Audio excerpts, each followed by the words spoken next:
Baningi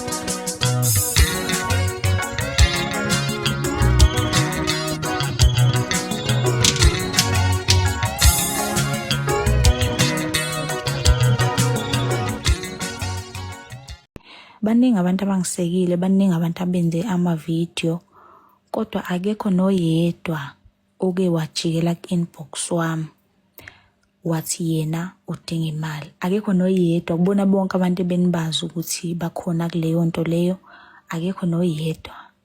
Umuntu engisakhulume naye indaba yemali uSiyano Max.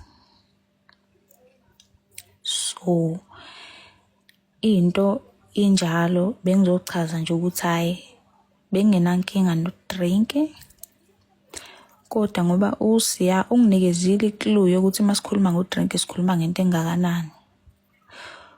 Wase ekubeka ngokusobala ukuthi naye lo muntu obemsiza okuBhuti Max umnikezile u-2000, okusho ukuthi naye uSiya akabambe lo ngakuyena u-2000. Ngiyamnikeza wona njengo-drink wakhe, awunankinga, awuhluphi. Kodwa into edala ukuthi size sifike la ukuthi uBhuti Max noSiya bahlulekile ukuthi bakhulume nami eceleni. Ngabona sengibona ngamavidiyo, hawu ngayibuza yini manje amavidiyo ngoba phela sikhulumile noSiya ukuthi ngisekhaya ngizobuya ngize ngapha eGoli. Yini sengazi ukuthi manje kuyaliwa, nami ngize ngigcine ngihluthukelwa inhliziyo, ngigcine ngiposta ama-voice note ebengenasidingo. Kodwa manje ngoba bona babone kuyindlela e-right yokwenza izinto, nami umuntu yami inhliziyo khona ukudinwa njengoba nabo kwazi ukuthi badinwe ze benze izinto ngendlela mhlampe engahlelekanga, nami ngumuntu. Ingakho kugcine kwenzeka lento le eyenzakalile. Alikho elinye igama lomuntu elilana ngoba bengithembisile ukuthi akekho futhi umuntu engimisele ngokuthi angene la.